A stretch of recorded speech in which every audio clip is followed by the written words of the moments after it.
end of the panel. And with that, Noam, I'm going to turn the floor over to you. Well, thank you so much, Keiko, and thank you also to Mothers Out Front for organizing this discussion. It's an honor for me to serve as the moderator and an honor also to represent Sustainable Westchester.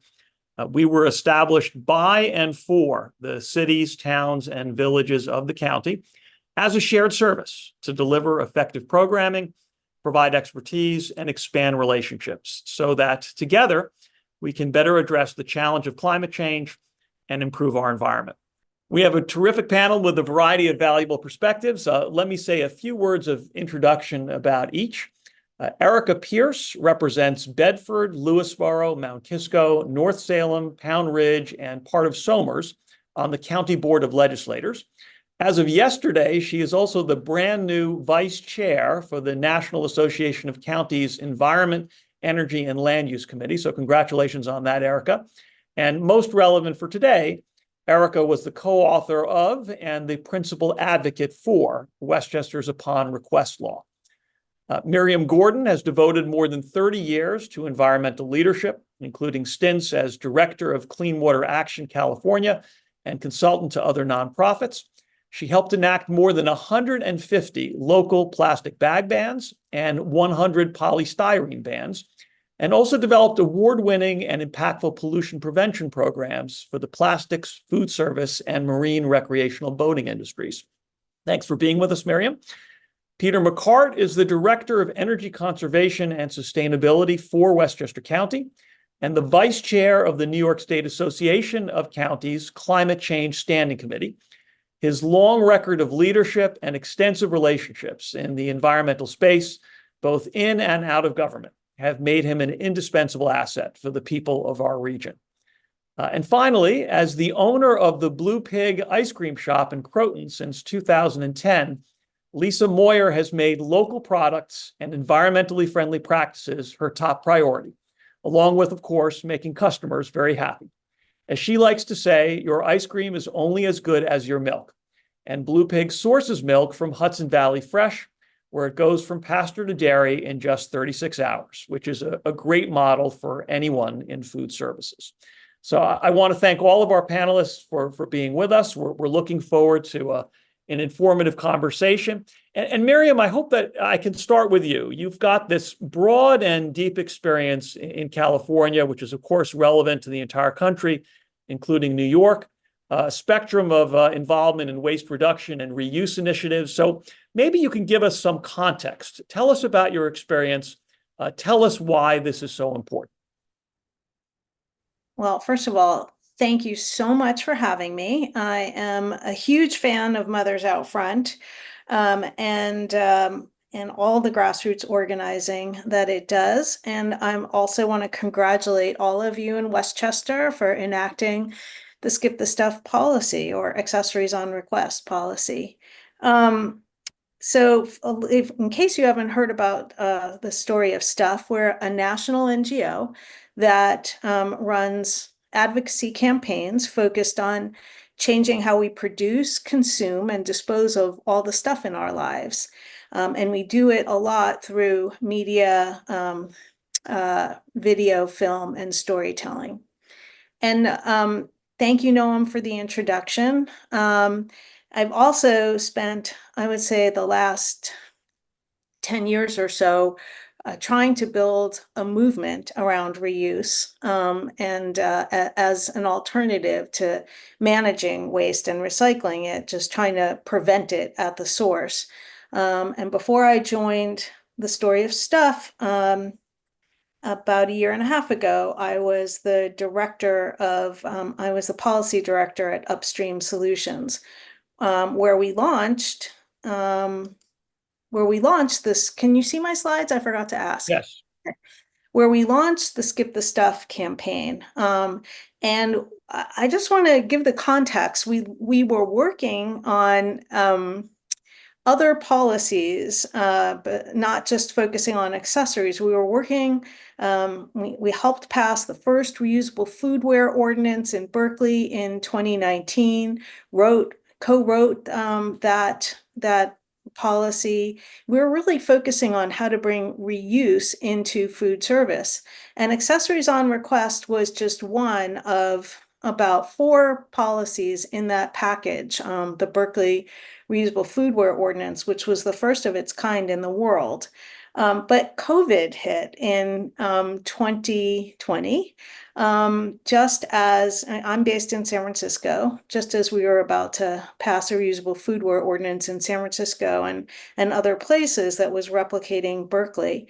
And it no longer became really logical, possible, feasible, advisable to regulate restaurants or pass policies for restaurants that told them what to do with on-site dining, because there wasn't any on-site dining happening, as we all remember. Everything switched to delivery and takeout. And what we were seeing was that people were just experiencing an enormous amount of unnecessary accessories that were coming to their homes. So we decided to focus on that one piece of the policy package that was accessories on request. We branded it Skip the Stuff, and we put out this toolkit that I'm showing you from the Upstream. This is when I was at Upstream, the Upstream website. I want to acknowledge we were not the only NGO focusing on this problem. There may have been others. I only knew of Habits of Waste, which launched the Cutout Cutlery campaign. But anyway, we launched the Skip the Stuff campaign. It was basically how I work, which is, a campaign in a box that anyone can replicate. And so I just want to say, as a result of our efforts and others, Habits of Waste and others who were really understanding that these unnecessary accessories was a place where we could really reduce single use. What we have now is 86 laws by my count, 86 laws in the US that are accessories on request. Most of them those are 86 local laws. Most of them are focused in California, the state of Washington, and Colorado. We had 2 states that actually enacted accessories related policies that I'm aware of. If you know of others and I'm missing them, please put it in the chat, because I'm trying to track these things. And I want to say that when I worked on launching this campaign, the intent was to change the default behavior of restaurants and the food service industry. Instead of the default behavior being to just give out accessories to customers, whether they needed them or not, just to give them out because you want to please your customers and give them everything that they could possibly need. So you just take handfuls of stuff and throw them in with the order.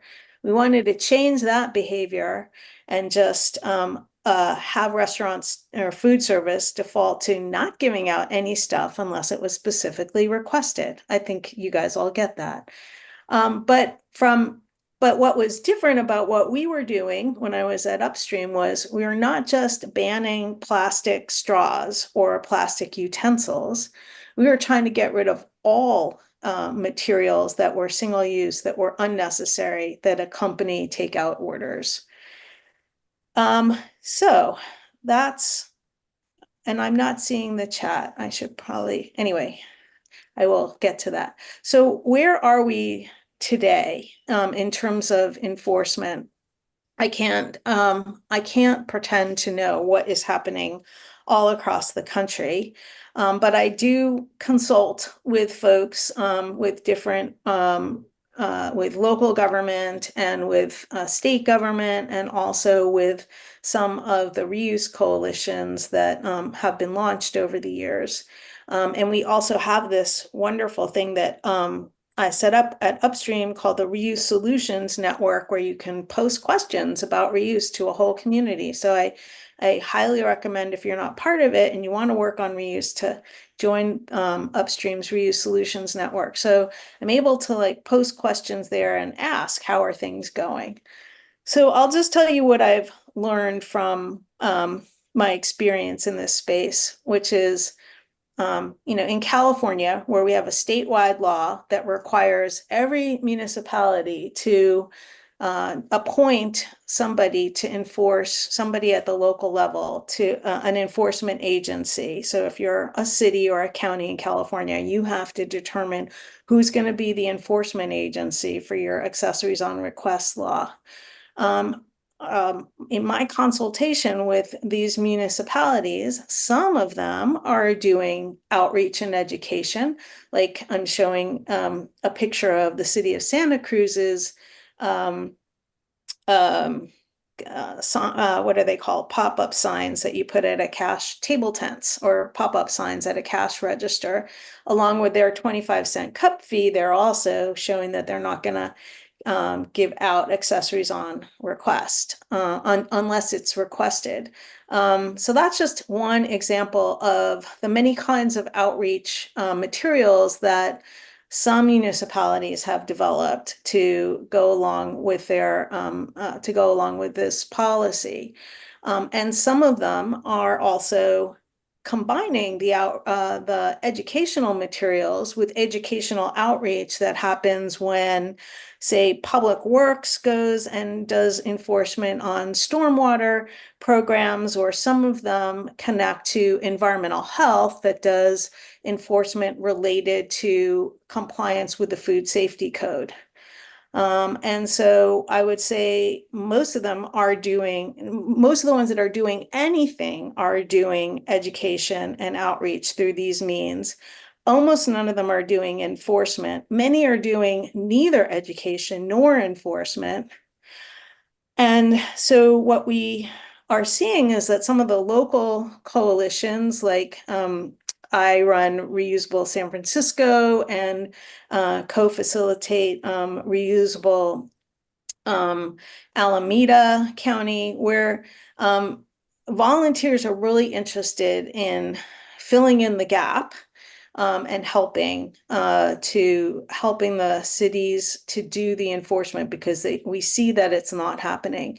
And I just put in on the last bullet a link to the County of Santa Cruz's citizen complaint form, because I think that is a really great way to help cities identify places, like, to get citizens engaged in identifying businesses that are not complying with the policy. And I don't see that in many places. I think this is a really good idea, but I haven't seen it in many places. I want to lift up some of the cities in Colorado, Denver and Boulder, that are doing a lot of outreach.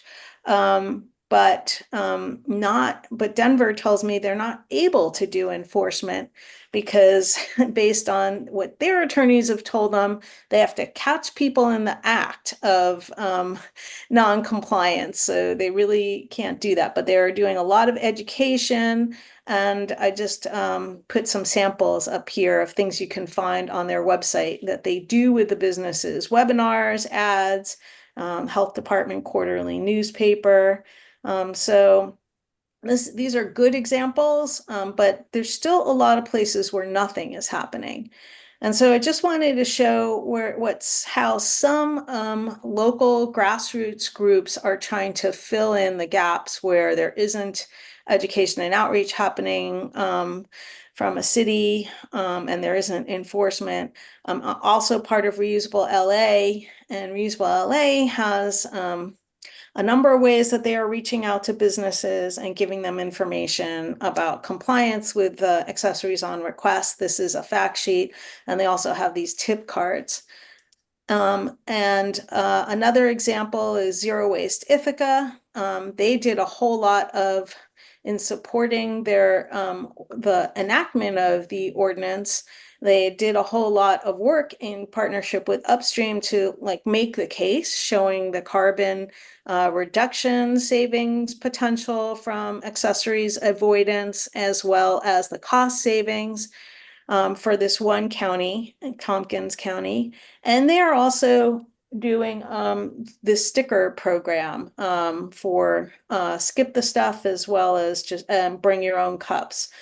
So that's an example of a grassroots group that is helping to spread the word and helping this county and the city of Ithaca to do their outreach. And I will close with saying this is a great policy, not only as a win for the environment, but a win for businesses. And one of the groups that I work with, Reusable San Mateo County, did this assessment of a city in San Mateo County, and I'm forgetting which one this is, and showed, what the cost savings would be for an accessories on request policy. And it's pretty significant.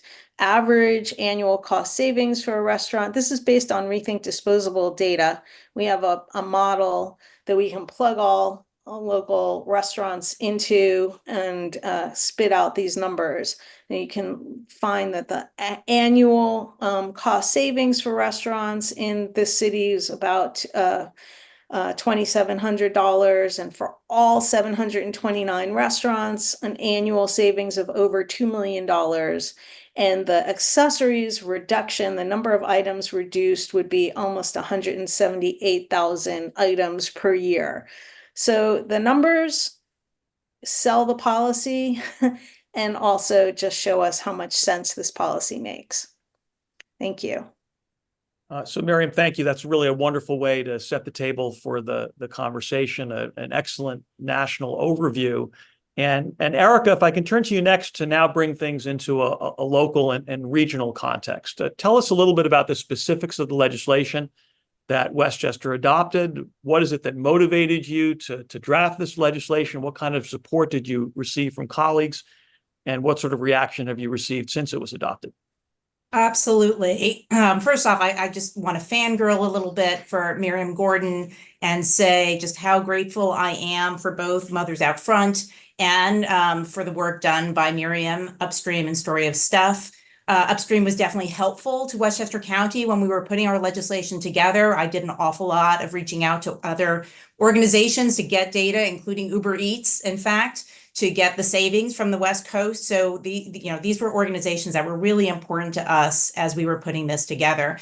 The idea for the legislation came to me literally from my junk drawer, because I am one of those people who hates to dispose of anything without putting it to use. And these items would be given to me all the time, as it happened to everybody else, whether or not you wanted them. And so then you would try, or I would try, to hold on to them until I could actually give them purpose.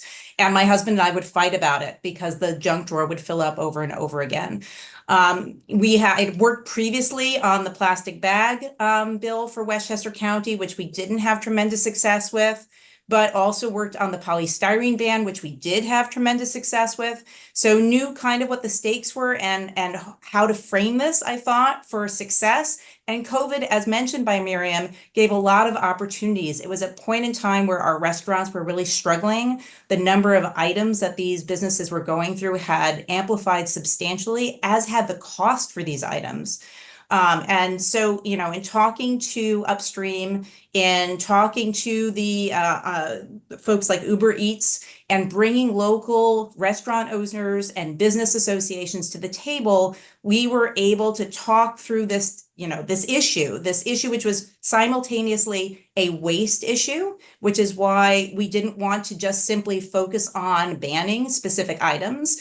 But also what the businesses wanted was us to help them get out the message that anything that people think they're getting for free is never free, and that the cost is always pushed on to consumers one way or the other. And in the case of waste, we pay for it in our restaurant bill. So if these things are given to us for free on our way out the door, they're really backed into everything we purchase. We pay to haul them away.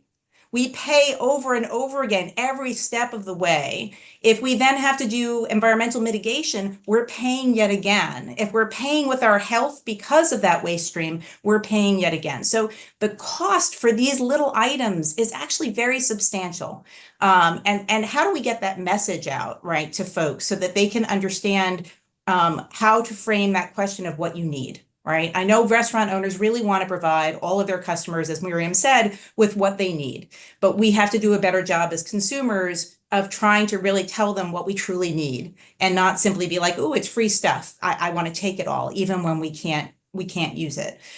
So that was a message we were getting from restaurants. Help us. You know, they were not opposed at all. They just needed assistance so that they didn't seem like the bad guys. They wanted a level playing field. They wanted us to help educate consumers on what the stakes were and how we could be helpful players in getting this job done. And as mentioned again by Miriam, education is really important. And while the county has certainly done some, it is never enough. And any players, whether it's Mothers Out Front or other local environmental organizations we can get to help partner with us in this effort of educating people is super, super important. The major goals of the legislation, you know, were to reduce waste overall, as mentioned, change these behaviors, reduce the use of the number of single service items put out into the system, period, full stop. And as we've gone down this path and we've had more testimony here at the board this year on PFAS and micro and nanoplastics, the issues related to reducing the number of these items in use is even more dire than even I understood when I went down this path. So even those of us who are educated can get more educated on this and why this really matters. We did ban certain items. The plastic stir and the plastic splash guard are supposed to be no more in Westchester County. And as mentioned, we have some teeth to this. There are fines, $100 for the first issue, $200, and then $400 escalating fines. We have a complaint line people can call, as well as a complaint form online that people can fill in. And by working with both our Department of Health and our DEF, that allowed us to not only include restaurants and businesses that are covered by the Department of Health, but also the businesses that come under ag and markets. So that allowed us to also rope in the grocery stores and any other types of facilities that do have these items on hand to go with products that they're selling. Schools are even included in this. And so that was a surprise for us at the county that we could reach the schools. And I reached out, in fact, to the superintendents associations and whatnot, and heard them that they were actually excited to be included because they too want to reduce their waste. Again, schools pay for their waste to be hauled away. So all of these items, these so-called free items, the schools pay for them on the front end and then they pay to get rid of them. So, you know, again, you can't do anything in a silo. So my colleagues were great. It seemed like this was a really, as mentioned, a real big win. Businesses were supportive. Legislators were supportive. Our departments were supportive. I think that on the ground, we had some pushback in some places, businesses who were not happy about getting complaints from customers. But in general, it's been well received. We just have to do a better job of getting the message out to everybody so that businesses who haven't made those changes can make those changes. And certainly if someone reports a business and it's the first time they're being reported, I think what's going to happen first is they're going to get an education on what should be done differently. And when the Department of Health goes out to restaurants and whatnot in their annual checks, they're also checking in on this. So we do have that on the ground education that's happening as they make their way through the system. So the complaint phone number, someone was asking in the chat, is 914-813-5425. And I don't have, since I'm talking, easy access to the link. If Peter is able to grab it up, if not, I will get into the chat when he's doing his speaking later. But there are two paths for being able to notify our departments that there's an issue. I think personally, the one place I keep seeing it at are evening bars. You know, they are so reflexively putting straws in drinks. And I still will, when I come into a restaurant and someone does that, we'll have to kind of remind them, much to my husband's great annoyance. Again, he was annoyed about the junk drawer. He doesn't love it when I am correcting folks in our businesses, but I always try to frame it as I'm protecting you from a fine. Please don't do this. And the chambers, someone is asking about chambers. I definitely, in my district, worked with all my chambers of commerce. We presented at several of those chambers of commerces. Not all of my 6 towns actually have chambers. Again, they were very supportive as well, because at that point they were there are businesses where we're having to pay an awful lot of money for these products. And sometimes we're actually struggling to even get their hands on them in the first place because of COVID supply chain issues. But again, huge thank you to Miriam Gordon, and of course have to give a gratitude shout out to Lisa for keeping us in amazing ice cream. Well, Erica, that's great. Thank you very much for the thoughtful and effective leadership, and congratulations on moving this through the county. We'll have to share this recording with your husband as part of a marital counseling exercise. So glad that he was able to contribute to this as well. And you mentioned Peter a moment ago, so we've just heard a legislative perspective. And Peter, if I can go to you next, you're the point person for the county on a whole spectrum of environmental priorities. Can you fit this into the overall equation for the county's waste reduction objectives? How are you looking at this?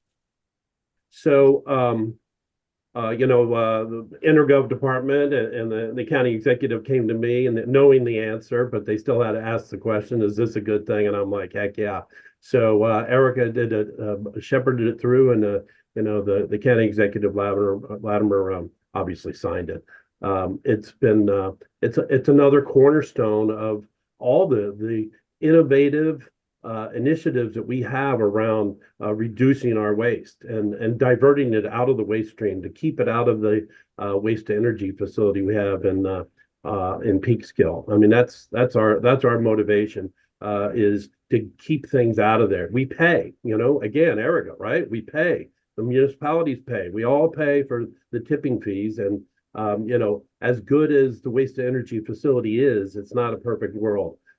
So anytime and anything we can do to keep out of there. I'm not going to go through the whole list, but you can go to our website. I'll put it in the chat. We have a household material recovery facility, which is amazing. You can take almost anything there. Those hard to get rid of things, all sorts of items. You can take them there at any time. We do have the highest recycling rate in the state, as well as very comparable to some of the best across the country. A lot of that has to do with our dual stream. It has a lot to do with us, the residents within Westchester, because we do that separation. We do the source separation. It makes a big difference, and we all do it. It's it's a bit of a pain, but we do it. I also chair the Eastchester Environmental Committee. So that's the local group. As Erica said, I think actually Miriam said, reaching out to those local groups.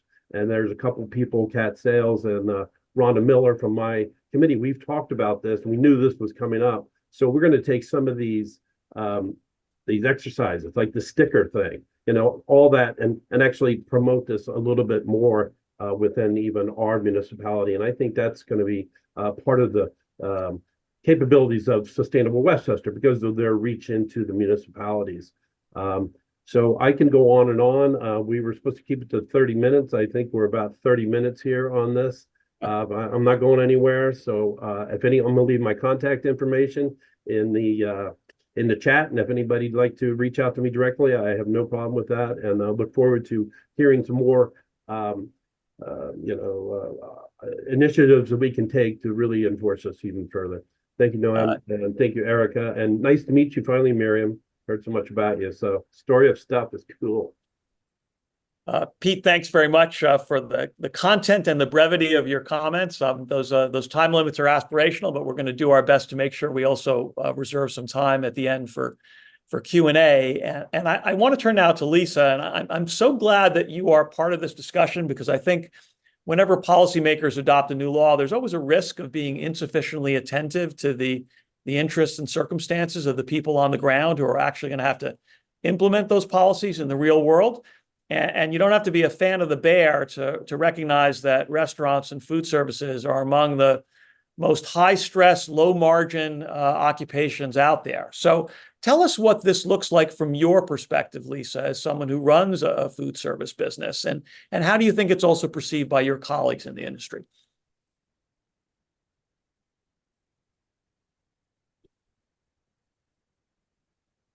Lisa? Unmute. Here we go. Okay. Can you hear me now? Thanks. Yep. Thanks so much for everybody. And I'm a fan of a lot of people on your panel. as a business owner, everything you just said, I'm actually I'm running a business and I'm running 2 pop-up stores today at the same time. And I grow my own ingredients on a farm. So a lot of what this means to a business owner initially is more work. It's more legislation, more things we have to do, more things put on our plate. So initially, a lot of it is, oh my God, one more thing I have to think about. But with this legislation, it's really just a tiny little hump of education and understanding, and then a drastic plummet of things you don't have to do that much and money you don't have to spend.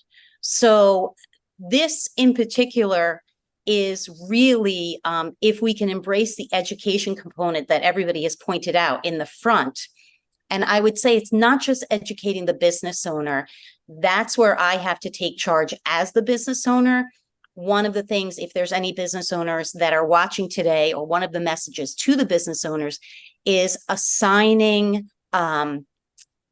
someone to be responsible for this within your business, not the business owner themselves. So they take in the information, but then in their staffing to really assign accountability to someone else. And that's how this can be shared within your restaurant, within your food service, because by thinking of it as only the owner's responsibility, that's where it really gets lost. So I think I got an email from the county talking about it. It was like one of a million emails that I'm looking through every day. And it sort of was like on the back burner. But I embrace this. I'm a certified green business. I was the second one in the county. I'm the only certified green business restaurant in Westchester. So what I did was I brought it to someone in my staff that I can entrust for them to oversee it within my place. So that would be my message, is to not just educate the business owners, but explain to them if they can educate their staff. For example, someone else is putting the chopsticks or the fork in the bag, not the business owner. The business owner is running it and possibly placing that order, but they need to be able to train trainers, and also to understand that food service, more than probably any business, the turnover is very high. So you may train someone, you may train that person who puts the order together, is running the order in your restaurant. They don't work there in 3 months, and you got to keep training them. So you really have to help them create a system. So a handout, it's one thing to tell them about the law. It's another thing to help them figure out how to really enact this in their business. Because I know I ordered something when I was in Croton the other day, and I went online and I pushed the button and I said, no utensils needed. But when I got my order and I brought it in my car, the utensils were in there. So it's that piece, something along the way. They changed their method on online ordering, which is great, but it was the training, the trainers, and having someone responsible in that store, whether it be a manager or one of your, high-level staff, to really be able to follow through. Because in the end, you're going to save money. I mean, in my business alone, when I started 14 years ago, we were having 2 garbage pickups a week. The second one was a paid garbage pickup. The first one is just, every week everyone gets their garbage pickup. But if you create a lot of waste, you actually can pay for a second pickup. And I got rid of that a long time ago. So that in and of itself is a huge savings. And then as we're talking about, the cost of everything has almost doubled. Whether it's a spoon, a fork, a napkin, the delivery fees are high now. The fees for the product themselves, it's exponential, the savings. So I embrace all of it, but I think we need some help for the businesses putting into action. So Lisa, thank you very, very much for those observations. Thank you to all the panelists for those introductory comments. And I think what Lisa just said is a good jumping off point to focus more intently on something that everyone touched on, but maybe needs a little bit more attention. Law is only effective if people abide by it, if it's complied with in a successful way. And so what is the right balance between education and enforcement. What is it that local officials can do? What is it that business advocates and business associations can do? What can customers do? What can all of us do to ensure that that this new law is as successful as possible? And that's a question that anyone can chime in on.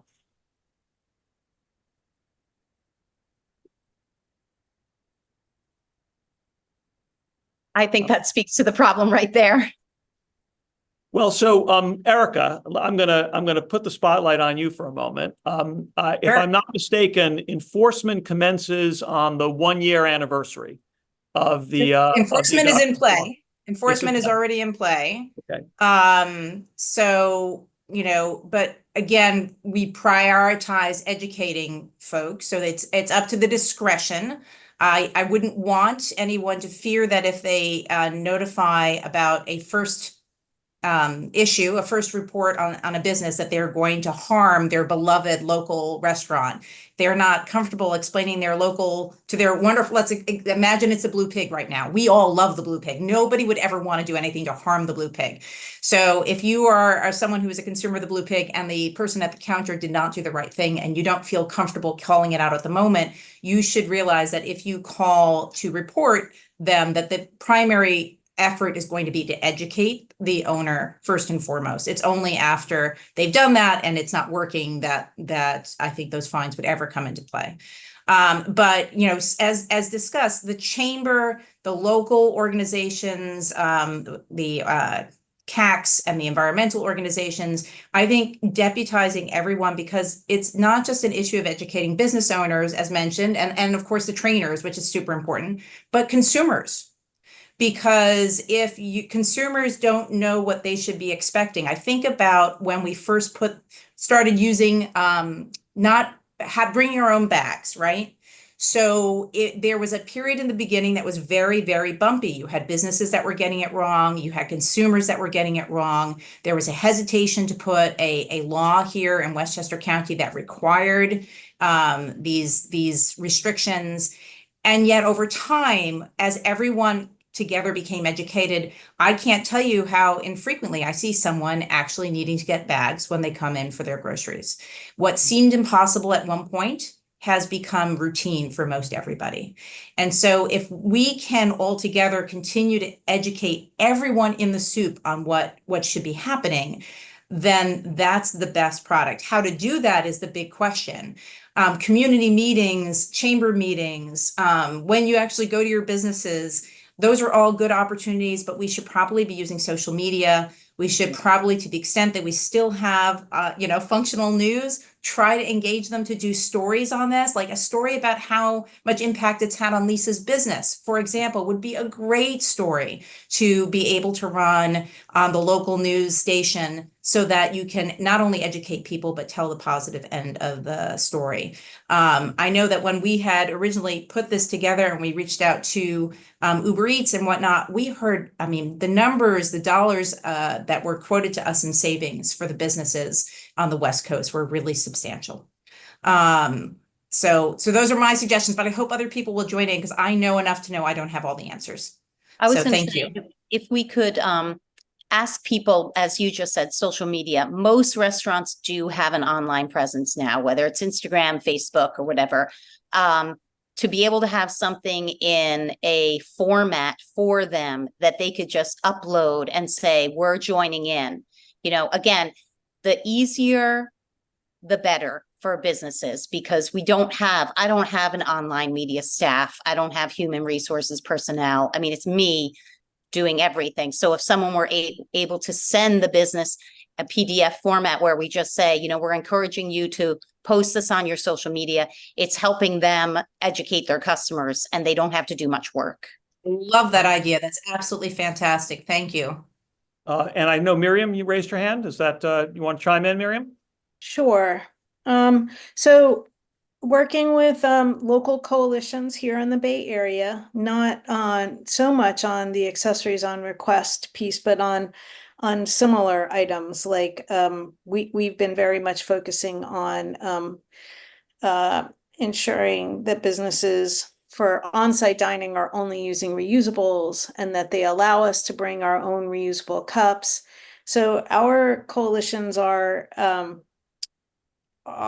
pursuing trying to pursue the positive first with the businesses, and so we work on education of the businesses and lifting up the businesses that are already doing these things to support reuse.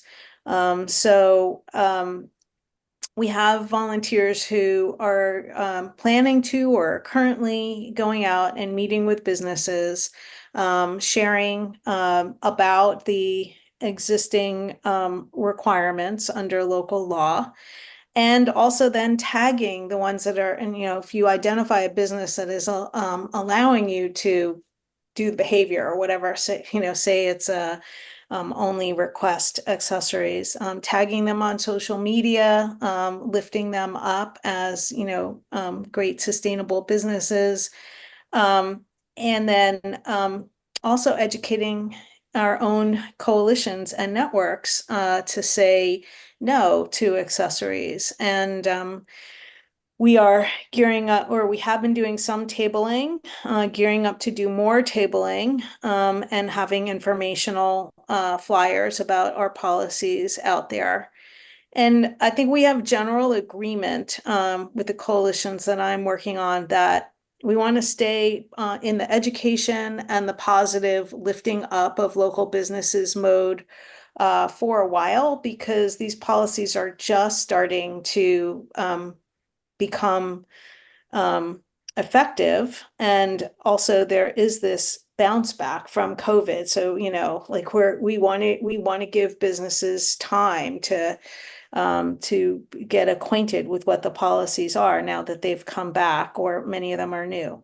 But the plan is after a while to start working with our enforcement agencies. And so I'm really pleased to see that you have a complaint line.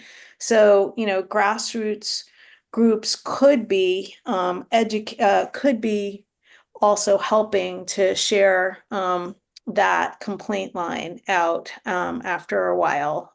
So starting to help with citizen enforcement. Miriam, thank you for that. And I want to give Pete an opportunity to get in, and then we'll go to Q&A afterwards. Pete, what's on your mind? I was just going to say, I think it's been said a few times. I said it myself even, but to utilize the as Erica calls them CACs, our conservation advisory counselors, CACs, the environmental committees. These people are committed. They have their hands in each of the various communities that they reside, and I think that's a great opportunity, Erica. I'd like to work with you on that. One of the jobs I give an intern, we get all these interns every summer. The first thing I have them do is to update my list of all the CACs and all the environmental groups, and we're actually working with the Climate Reality Project of setting up a whole repository of all the information for these municipalities, working with Sustainable Westchesters and other groups. But that's it. I just think I think that really the best approach for Westchester, because our CACs and these environmental groups are so motivated and they do such a great job. We should utilize them. That's it. Great point, Pete. Thank you very, very much. And as others have pointed out, chambers of commerce, merchants associations, business improvement districts, it's very often information shared with and encouragement from peers that is received better than a directive from the government. And so having businesses communicate with each other in a way that is persuasive and understanding of different constraints and obstacles that business owners face, I think is often the most effective way to share information. So let's go to Q&A right now. And I want to thank you, Keiko, for curating the questions. So is a restaurant supposed to put a plastic straw in my drink without asking? Very specific and practical question. And I see, Erica, you're shaking your head no. So say more, please. No. So you are never supposed to get a straw unless you ask for one. And of course, the particular problem is when they either put it in your drink or they tear off one end of the paper so that something that's been handed to you can't be handed back. So yes, they're not supposed to. And of course, my perhaps irritating habit when that happens to me is to hand the straw back immediately and say, I don't need this, didn't want this. And just so you know, the law is that you're not supposed to give it to me unless I ask for it. So please discard this now because So, which is what irritates my husband. But no, we are not supposed to get straws automatically with your drinks. Same if you are at a business that gives you a disposable cup and you are staying, they are not supposed to give you a lid either without being asked. So some businesses have the lids on the side so you can take them if you need them. But the idea, of course, is that it's those accoutrements that also are wasteful, and if they're not needed, and that's a hard one for business owners to understand. That's an education campaign to understand the complexities of that. But that's another piece of this. We don't want anyone getting anything that they don't need. Terrific. Thank you for that clarity. This might be a question best for Miriam or Peter, but anyone can get in on it. Do you have any stats on the impact of these policies on the non-biogenic content in the trash collection and disposal stream? What are the dimensions of the reduction that we're talking about here? Well, I showed a slide that had the number of disposables reduced. It's based on a model. So we have those stats for different cities that we've modeled. But it's not, I guess I could do an average. Okay. Well, maybe I'll do a quick back of the envelope average on that based on that slide. Sorry, go ahead, Peter. That's right. Well, if you Westchester, we do not have those stats yet. We haven't started to compile or anything like that. I yield to Erica on that. I don't know that we have. Yeah. Okay. All right. Well, thank you, Miriam, for what you already shared. And if we are able to generate some additional estimates in the next 9 minutes, we will. And if not, that'll be a question for a future date. So has there been any pushback from the public or from restaurants as they've learned of these new policies? Or has it been broadly embraced, or is there simply a lack of awareness at this stage? I'll take a first stab at it. I haven't heard any complaints from consumers at all, and nothing from the restaurants either. I'm not as tuned into the restaurants as I am to, just anecdotally friends and people that I know that I talk to them about. I haven't heard, especially when you bring up the fact that this could lower the cost for the struggling restaurants and all that. It's pretty much a no-brainer, really. It's just genius. Well, let me also pose that question to Lisa. Lisa, you mentioned that there is a kind of an initial investment of time and effort that has to be applied to this, as well as an ongoing training protocol, but that there's a long-term benefit. So as you speak to colleagues and partners in your industry, is that a trade-off that is generally embraced, or is it one that is more resented? I think because I've myself gone to my colleagues in the town and the people that I've seen who have not embraced it, I've reintroduced myself and chatted with them about it and given them a copy of what was sent to us by the county. And I think their pushback, when I did get some pushback from most of those people that were not embracing it. And it was more just they feel as though their customers may be upset.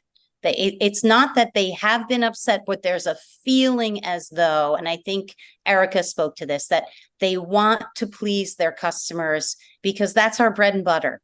That's how we make a living, is by pleasing our customer. So the fear of not pleasing them is a little bit of what I think is going on in their pushback, but I don't think it's based in facts. I think it's just fear, because we do have a more and more educated consumer, especially in Westchester. We do have very high recycle rates, and really looking at our consumers, they care. But I think these business owners need to understand their customers care. So there's that as part of the education process. That's the push. The pushback is that the fear will reduce their numbers and will reduce their profits. But I think it's unfounded. Okay, thank you. So another question from the stream here. When someone calls the hotline, who then subsequently follows up with educational outreach to local businesses? Whose responsibility is that in this sort of new apparatus that's been established? I guess it's probably a question for either Pete or Erica. So originally when we when I first drafted this legislation, it was specifically Department of Health. And now it also includes DEF so that we were able to cover a wider array of businesses. So whichever entity is responsible for that business is going to end up doing the outreach. So if it's a restaurant, it's going to be Department of Health. If it's a grocery store, it's going to be DEF. And just also as a follow-up, there are some routine checks that happen at all of these types of businesses. So the Department of Health does these routine checks at restaurants. And so they'll be checking in with businesses at that same time and make certain that they're aware, that they have the signage, that they understand what's happening, which is part of that process. Terrific. So we've got just a couple of minutes left. And Keiko, I'm looking to see if there's anything else that's in the question stream. And you have noted if anyone wants to get more involved with Mothers Out Front, which is the principal organizer of this event, you can schedule time, and there are links within the chat for that purpose. And this conversation is a great illustration of the degree to which community activists can really move the ball forward in terms of all these environmental goals. Even to Lisa's point of the rational but perhaps unnecessary fear that customers will not like this policy, complimenting restaurants that abide by this policy is a wonderful way to combat that. Simply noting, I appreciate that you did not include unnecessary items in my order. So it's a good illustration of how each of us as individuals can create a good incentive structure for people to do the right thing.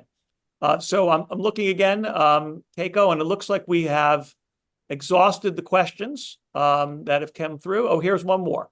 A number of online food delivery sites such as Uber Eats have good options to specifically convey that utensils are not desired. But restaurants don't necessarily have that kind of functionality if they're not operating on an online platform. Is this something that panelists are seeing as well, that some of these delivery services are better equipped for compliance than traditional brick and mortar restaurants? I'll take a shot at that, Noam. Yeah, there are some of the sites like Uber Eats and DoorDash that are attempting to comply with the mishmash of local laws that on accessories only upon request. It's hard because they're conflicting, but most of the ones on the West Coast, I'm not familiar with or I don't remember yours, say that these platforms have to provide a specific list of accessories that are offered by the restaurant. So they have to work with the restaurant to provide a specific list, and the customer should not be having to refuse the accessories. They should be having to specifically request them. That's why the law says in California that they have to list the accessories. That's not what we're seeing with I think Uber Eats. I'm not sure about DoorDash. I don't actually use the platforms.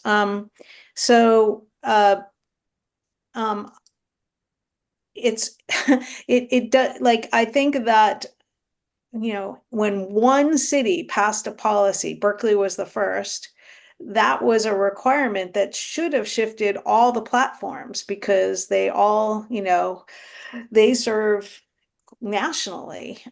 So it is a little disappointing to see them not complying with the strictest version of accessories on request, because they've made it so that you have to refuse. But if there are, I'm not sure if there are platforms that are complying with our version, but I do think this is going to be, this is a challenge for enforcement, because every city and states have different versions of this law. And how do you enforce with a platform that has national application? It's a little confusing to think about. Thank you, Miriam. And Erica, let's give you the last word before we wrap. So definite complications on that issue. What we were told by the providers we were able to connect with, and there are a lot of providers in that space. The problem is actually that they in general seem to offer what we require of them, but the business has to set up their particular portal in the right way. And so because the default in these portals is not to have it set up, for any one jurisdiction's requirement, the restaurant, whoever is managing that for the business, it may not be the owner, whoever it may be, has to be savvy enough to know how to set their particular portal up to comply. And that's where the complications get in. So I don't know how we make it easier for businesses, but as we heard today, it's really important for us to make it easier for businesses. And unfortunately, that in this case probably also involves those particular portals who are offering this service. And I'm not quite certain what the right answer is, but I think it's a mix, I guess is my answer. Well, Erica, thank you very much. And before I turn it back to Keiko to bring us home, let me just express my thanks to all four of the panelists for a really excellent conversation, and also thank everyone who participated and posed terrific questions. Thank you for spending this hour with us. And Keiko, do you want to conclude? Sure. Thank you so much, Noam, and your team at Sustainable Westchester for partnering with Mothers Out Front. Thank you to all of the panelists. And thank you to all who have attended. Just some quick last housekeeping. If you'd like to learn more about Mothers Out Front and how to get involved, I've put some links in the chat to each setting up a one-on-one with the organization, as well as a national welcome call that the soonest one is Wednesday, August 14th. We will also be circulating a recording of this panel along with the county flyers and a list of the organizations, all of whom have been mentioned in today's panel. We have so much power as community members. Thank you so much for being community leaders. Please take these resources and take them to your local Chamber of Commerce, take them to your municipal government leaders, take them to your local businesses, to the conservation advisory councils in your local towns and municipalities. Sustainable Westchester has also graciously agreed to house these flyers. So if you are in Mount Kisco, please stop by the offices in downtown Mount Kisco, pick up some flyers and walk them into your local businesses. Thank them for their participation. This has been a great event. Thank you to all of the panelists. Thanks for joining. Have a fabulous weekend. Enjoy the summer and go eat ice cream at the Blue Pig. Thanks, everyone.